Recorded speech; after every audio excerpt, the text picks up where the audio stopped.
बीड हत्या प्रकरणी सर्वपक्षीय नेते आज राज्यपालांची भेट घेणार. सकाळी 10:30 वाजता भेट होणार. फरार असतानाचा आरोपी सुदर्शन गुलेचा फोटो समोर. ओळख लपवण्यासाठी गुलेनं स्वतःच्या मिशा काढल्या होत्या, तर आरोपी सुधीर सांगळेनं ओळख लपवण्यासाठी टक्कल केलं होतं. सुदर्शन गुलेनं भिवंडीमध्ये जयवंत पाटलांची घेतली होती भेट. माझ्याकडून विक्रम डोईफोडेच्या हॉटेलचा पत्ता गुले घेऊन गेला. जयवंत पाटलांची सुदर्शन गुलेविषयी माहिती. फडणवीस, शिंदे आणि अजितदादांना हात जोडून पाया पडून विनंती. मंत्री धनंजय मुंडेंचा राजीनामा घ्या. भाजपा आमदार सुरेश धस यांची आग्रही मागणी. बीड हत्या प्रकरणाची चौकशी पूर्ण होऊ द्यावी. हत्या प्रकरणाचा उपयोग राजकारणासाठी करू नये. धनंजय मुंडेंच्या राजीनाम्याच्या प्रश्नावर मुख्यमंत्र्यांची प्रतिक्रिया. संतोष देशमुख हत्या प्रकरणामध्ये सरकार कुणाला वाचवतंय? मंत्रिमंडळातील मंत्र्यांचा सरकार राजीनामा घेणार का? आमदार आदित्य ठाकरेंचा सरकारला सवाल. वाल्मिक कराड 17 मोबाईल वापरतो. पोलिसांनी तपास केल्यानंतर सर्व बाहेर येईल. सुरेश धस यांचा इशारा. तर वाळू काकांचे 100 अकाउंट सापडलेत. प्रकरण ईडीकडे द्या. धस यांची मुख्यमंत्री फडणवीसांकडे मागणी. सुरेश धस यांनी अशा प्रकारची जाहीरपणे वक्तव्य करण्यापेक्षा यंत्रणांकडे माहिती द्यावी. माहिती दिल्यास पोलिसांना सोयीचं होईल. धसांच्या आरोपांवर प्रवीण दरेकरांचं वक्तव्य. संतोष देशमुख यांच्या हत्येवरून सुरेश धस जाणीवपूर्वक राजकारण करत आहेत. धस महायुतीमध्ये खडा टाकण्याचं काम करतायत. राष्ट्रवादीच्या सूरज चव्हाण यांची सुरेश धस यांच्यावर टीका. महायुतीमध्ये दरी निर्माण झाली तरी त्याला भाजपा आमदार सुरेश धसच जबाबदार राहतील. मुख्यमंत्र्यांनी कान टोचल्यावर सुद्धा सुरेश धस कसे बोलतात? तर अजित पवारांवरील टीका सहन करणार नाही. अमोल मिटकरींचा धसांना इशारा. धनंजय मुंडेंच्या सातपुडा बंगल्यावर आवादा कंपनीकडे 3 कोटी रुपये मागितले गेले. त्यापैकी खंडणीच्या 2 कोटींची डील झाली. सुरेश धस यांचा खळबळजनक आरोप. तर बैठकीचं खोटं ठरलं तर राजकारण सोडेल असंही वक्तव्य. पंकजा मुंडे आणि धनंजय मुंडेंच्या कार्यकर्त्यांकडून मला धमकीचे फोन. सामाजिक कार्यकर्ते अंजली दमाने यांचा गंभीर आरोप. धमकी देणाऱ्यांवर गुन्हा दाखल करण्याची सरकारकडे मागणी. माझी सुरक्षा काढा पण अंजली दमाने यांना सुरक्षा द्या. धमक्या आल्याच्या दमाने यांच्या दाव्यानंतर खासदार सुप्रिया सुळेंची मागणी. एसआयटी नेमताना अशा प्रकारचे संबंध असेल हे तेव्हा माहिती नसावं. वाल्मिक कराडशी संबंधित अधिकारी असतील तर गृह खातं दखल घेईल. प्रवीण दरेकरांची प्रतिक्रिया. धनंजय मुंडे बीडपुरते मर्यादित राहिले नाही. ते आता पुण्यामध्ये सुद्धा घुसलेत. ते संभाजीनगरमध्ये सुद्धा गेलेत. मुंडेंना जमिनीची इतकी भूक का लागली आहे? जमिनीच्या प्रकरणावरून जितेंद्र आव्हाड यांचा हल्लाबोल. खंडणीखोरांना राजाश्रय मिळत असल्यानं राज्यामध्ये कुणी गुंतवणूक करणार नाही. सर्व उच्चपदस्थ लोकांनी राजीनामा द्यावा. पृथ्वीराज चव्हाण यांची मागणी. 9 तारखेला राज्यामध्ये सर्व ग्रामपंचायतींचं काम बंद आंदोलन. अखिल भारतीय सरपंच परिषदेचा निर्णय. मस्साजोगचे सरपंच संतोष देशमुखांच्या हत्येचा निषेध करणार. बीडचे पोलीस अधीक्षक नवनीत कौवत यांच्याकडून 4 पोलीस अधिकाऱ्यांची बदली. पोलीस निरीक्षक प्रशांत महाजन यांची बदली. बीड प्रकरणामध्ये प्रशांत महाजन यांना सक्तीच्या रजेवर पाठवलं होतं.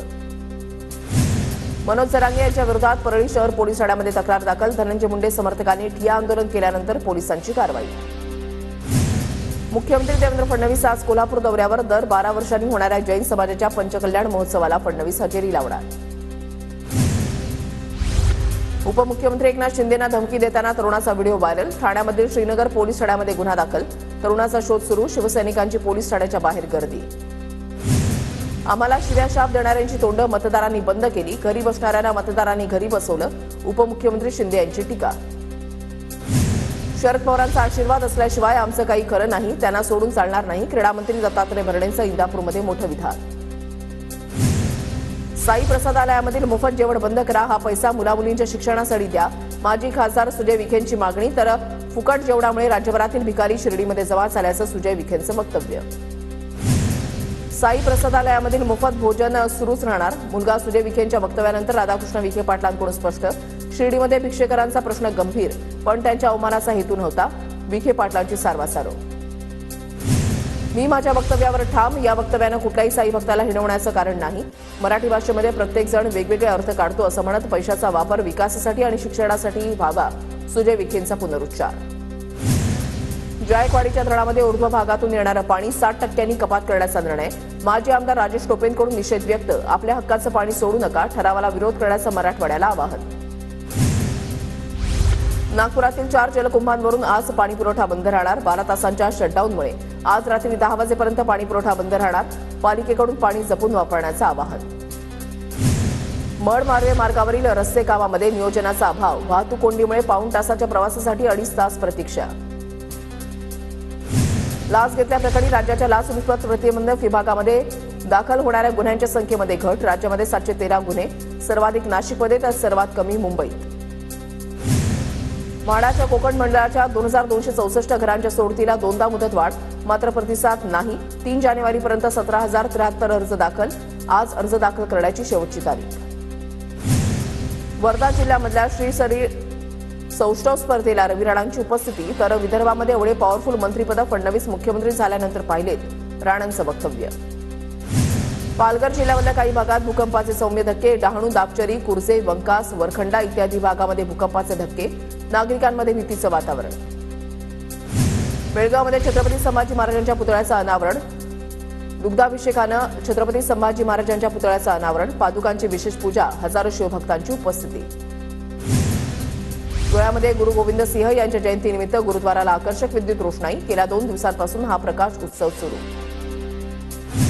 मार्केट यार्डामधल्या घाऊक बाजारामध्ये टोमॅटो, मटार, फ्लॉवर, कोबीची आवक वाढली. दरामध्ये घट. 90 ते 100 ट्रक भाज्यांची आवक. नवी मुंबई बाजार समितीमध्ये केशर आंब्याची पहिली पेटी दाखल. पारंपरिक पद्धतीनं पूजा करून विक्री केली जाणार. नवी मुंबईतल्या खारघरमध्ये न्यू इयर कार्निव्हल 2025चं आयोजन. आमदार प्रशांत ठाकूर यांची कार्यक्रमाला प्रमुख उपस्थिती.